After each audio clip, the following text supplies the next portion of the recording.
Olá, bom, hoje então a gente vai conversar um pouquinho sobre o Palavra por Palavra, da autora americana Anne Lamott. E nessa edição em português ele tem o seguinte subtítulo, Instruções para Escrever e Viver. Esse aqui é aquele tipo de livro que eu acho que a gente já pode chamar de clássico. Ele foi escrito ali no começo dos anos 90, na primeira metade dos anos 90, e ele é muito indicado para o pessoal que faz aí esses cursos de escrita criativa, principalmente lá fora. O título desse livro em inglês é Bird by Bird, eu vou deixar a capa original aqui para vocês darem uma olhadinha. Esse é aquele tipo de livros que vai então misturar dicas de escrita com memórias da autora. Então veja bem, se você pensou no On Writing do Stephen King, né, que aqui no Brasil se chama Sobre a Escrita, você está certo. Só que é o seguinte, o livro do Stephen King começou a ser escrito então nos anos 90, só que ele só foi publicado em 2000. Esse livro aqui é de 1994.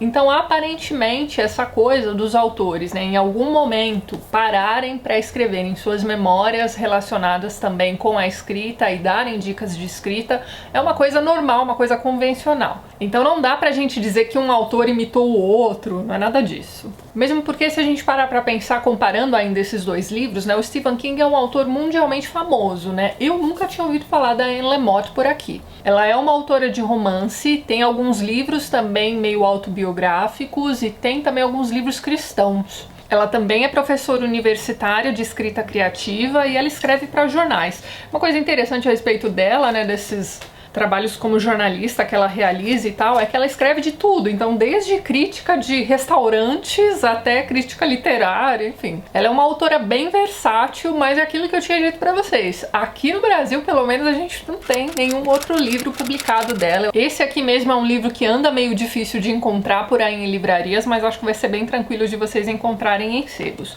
Eu comprei esse livro na época da publicação mesmo. Essa minha edição aqui é de 2011 e só agora eu tirei da estante pra ler, gente. E também, assim, se eu não me engano, eu coloquei esse livro na minha lista de desejados depois de ter terminado de ler o On Writing. Foi realmente por acaso que eu descobri que eu já tinha esse livro há muito mais tempo, né, traduzido na minha pilha de livros não lidos, né? Pelo menos 2 vezes por ano eu paro tudo que eu tô fazendo e dou uma limpada nas estantes, retiro livros que eu não vou mais ler, enfim, para doações e etc. E não é que eu já tinha esse livro? Bom, gente, o que acontece é o seguinte, a fórmula do livro é aquela que a gente já conhece, então, do Sobre a Escrita, mas uma coisa interessante a respeito da Anne Lamott, como eu já comentei com vocês, é que ela é professora de escrita criativa. Então ela vai dar aqui algumas dicas bastante práticas. O livro é dividido em 5 grandes partes, né? Sendo a primeira, então, escrever. A segunda, a mentalidade certa para escrever. A terceira, ajuda ao longo do caminho. A quarta, publicação e outros motivos para escrever. E a quinta e última, a última aula, que é então o momento de conclusão do livro, em que ela vai retomar alguns pontos importantes, vai dar uma fechada nessas ideias, enfim. E os capítulos e subcapítulos desse livro, né, vão trazer meio que uma formulinha pronta, então ela vai sempre partir de uma frase de um autor consagrado a respeito da arte da escrita, depois ela vai desenvolver uma história pessoal para exemplificar como aquela frase, né, daquele autor conhecido se aplica na vida dela, e por fim ela conclui cada um dos capítulos realmente dando ali algumas dicas bastante valiosas. Na página 69, quando ela desenvolve ali um capítulo sobre trama, ela vai contar uma história sobre a Flannery O'Connor e vai contar que essa autora, num dado momento ali da carreira dela, quando ela estava começando, na verdade, ela entregava todas as histórias para uma senhorinha que vivia ali na vizinhança, que lia muito, etc. Então essa senhorinha seria ali a leitora beta dela. E na primeira vez em que ela fez isso, né, a senhorinha devolveu as histórias dizendo: estas histórias simplesmente mostram a você o que algumas pessoas fariam. Então ela vai desenvolvendo a ideia de que a trama parte dos personagens. Ela vai dizer ali, a trama é isso que as pessoas fazem, apesar de tudo indicar que elas não deveriam fazer aquilo, que deveriam ficar sentadas quietas no sofá, respirando lentamente, ligar para o terapeuta ou comer até a vontade de fazer aquilo passar. E depois é aquilo, ela vai contar uma história pessoal e vai encerrar o capítulo com algumas dicas diretamente para o leitor. Dentre essas histórias pessoais que ela vai contar pra gente, ela vai ser bastante honesta, eu diria. Em alguns momentos ela vai contar, assim, sobre a grande inveja que ela sentia e ainda sente de autores bem-sucedidos. Então aquela coisa do autor best-seller que escreve 1 ou 2 livros de muito sucesso por ano e ela ali mal conseguindo desenvolver um conto para publicar em alguma revista. Então ela não trata essa questão da inveja, por exemplo, de uma forma hipotética. Ela vai confessar ali que ela realmente sente muita inveja desses autores que ganham rios de dinheiro, enfim. Enquanto ela precisa ali suprir as necessidades dela e da família, trabalhando em jornais e coisas do tipo. De certa forma, essas histórias que ela coloca aqui podem até vir a fazer com que o autor de primeira viagem, né, diminua ali a ansiedade, tenha em mente de que vai ser muito difícil ser publicado ou fazer algum dinheiro com isso depois da publicação. E ela vai contar ali histórias de pessoas que ela conhece, que são autores, de certa forma até bem-sucedidos, mas que não conseguiram largar suas carreiras como, sei lá, médicos,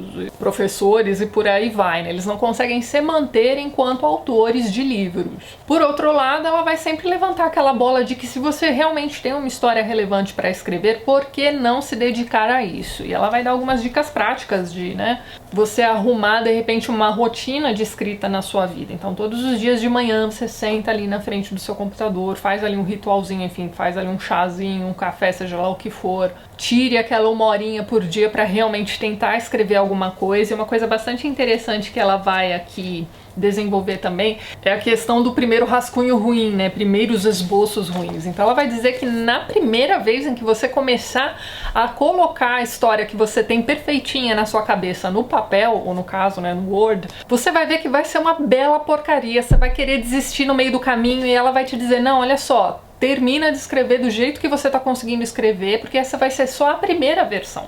É a partir então desse primeiro rascunho ruim que no dia seguinte você vai melhorá-lo, vai ser então o segundo rascunho mais ou menos, até você chegar a uma versão excelente, né, que realmente condiza com a história que você tem na cabeça. Isso é uma coisa que realmente prejudica, né, impede muitos autores de realmente colocarem histórias boas no papel. Quando você realmente começa a colocar aquelas ideias, né, que você tem em palavras, eles parecem muito medíocres, enfim. A gente já ouviu isso de alunos que escrevem redações para aula de idioma mesmo, né? Então não é uma coisa assim muito definitiva na sua vida, né? Você realmente precisa entregar aquelas redações para que seu professor possa atribuir notas e tudo mais. Mas mesmo essas pessoas que sentem dificuldades em entregar essas redações simples para um cursinho de idiomas, né, passam por muitas situações que você vai encontrar aqui nesse livro. É lógico que esse aqui não é um livro que vai te ajudar com relação à escrita acadêmica. Esse aqui é mais um livro que vai te ajudar a colocar no papel histórias de ficção. E no máximo também relatos autobiográficos. Ela vai dizer aqui, se eu não me engano é a própria Flannery O'Connor mesmo que vai dizer que todo mundo que sobreviveu à infância tem uma história muito boa para contar. Então a autora sempre pede ali nas suas primeiras aulas, né, de escrita criativa que os alunos realmente tentem escrever ali suas memórias de infância. Então de repente tá aí uma dica, né, para quem quer começar a escrever alguma coisa, né, começar realmente pela infância. E por falar em infância, né, a história do título do livro, não em português, né, que ficou palavra por palavra, é até uma adaptação muito boa do título em inglês, né, Bird by Bird. A história é a seguinte, ela vai contar sobre o irmãozinho dela, de 10 anos de idade, que precisava entregar ali um trabalho sobre pássaros. Só que ele teve, sei lá, 3 meses para preparar esse trabalho e ele só foi fazer isso na noite anterior, certo? Então ele estava ali absolutamente em pânico, né, na mesa da cozinha, com aquele monte de livro espalhado pela mesa, tentando escrever o trabalho. E o pai chegou para essa criança e disse, olha só, vai escrevendo sobre pássaro por pássaro. Comece com um, depois você passa para o próximo, enfim.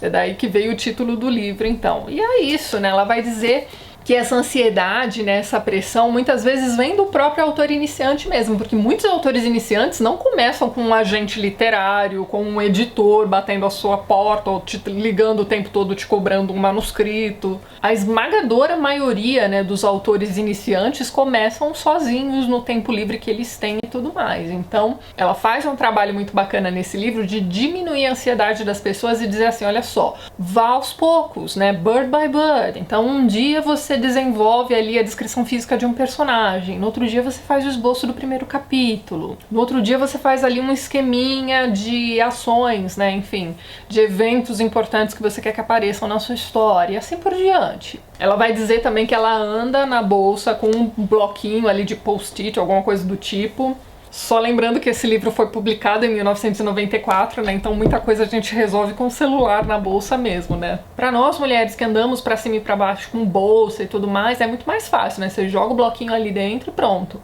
Pra quem não anda com bolsa, né, já fica um pouco mais complicado esse negócio de ficar carregando um bloquinho, mas ela vai dizer que é o seguinte, muitas vezes você tá ali na fila do banco, ou sei lá, você tá trabalhando ali e você tem uma ideia brilhante de uma frase bacana, ou você ouve uma conversa ali no ponto de ônibus e aquela conversa é interessante, você quer lembrar dela depois, e o que vai acontecer se você não anotar, minha gente? Pelo menos pra mim, que tem uma memória curtíssima pra certas coisas. Vai passar um tempinho e você não vai lembrar de nada daquilo. Então, tendo ali o bloquinho de anotações, ela disse assim, você não precisa escrever nada muito elaborado nessas anotações. De repente, ali só algumas palavras, né, algumas palavras-chave já vão te fazer bater o olho naquela anotação depois e se lembrar direitinho de tudo aquilo que você queria. E tem muitas outras dicas aqui nesse livro, mas é aquilo, você precisa passar pelas histórias pessoais que nem sempre vão ser interessantes. Então ela teve um problema bem grave ali de alcoolismo, usou cocaína também durante muito tempo, então ela vai colocar isso tudo aqui pra gente. Ela teve um problema de saúde muito sério na família. Então ela vai contar que uma das primeiras coisas que ela escreveu, na verdade, eram cartas, né, de memórias dela para aquele pai, né, no caso aqui o pai teve um câncer que tirou a vida dele muito repentinamente e tudo mais, então ela teve tempo de realmente escrever aquelas cartas pro pai, ela vai contar tudo isso aqui pra gente, mas não são nem essas histórias que eu achei mais difíceis de acompanhar aqui no livro, não. Ela tem ali algumas, como é que eu vou dizer... algumas histórias mais corriqueiras em que ela tenta muito ser engraçada, e aí eu já não sei se é um problema da tradução. Então, caso você se interesse pelo livro, lá embaixo na descrição do vídeo eu vou deixar o link para as duas edições, né, a brasileira e a original também. Mesmo porque nesse livro aqui o tradutor deixa bem claro que ele não conhecia Flannery O'Connor, porque ele vai chamar de o autor, o escritor. Então, caso você não saiba, Flannery O'Connor era uma mulher e uma das maiores autoras norte-americanas do século XX. Se você não conhece Flannery O'Connor, faça o favor de ler alguma coisa dela. Então é isso, eu recomendo esse livro, mas é aquilo que eu disse pra vocês, não é uma leitura muito aprofundada sobre o tema, é aquele tipo de livro que pode funcionar como uma brisa, de repente ele pode ali te dar algumas ideias, te ajudar criativamente, então é uma leitura bacana, mas não espere encontrar aqui nenhuma salvação da lavoura, tá, gente? É isso que eu quero dizer. Então deixo aqui a recomendação, lá embaixo na descrição do vídeo eu vou deixar também o link para a playlist aqui do canal, na qual eu coloco então todos os livros sobre a arte da escrita. E é isso, vejo vocês nos próximos vídeos do canal, um beijo grande e até mais!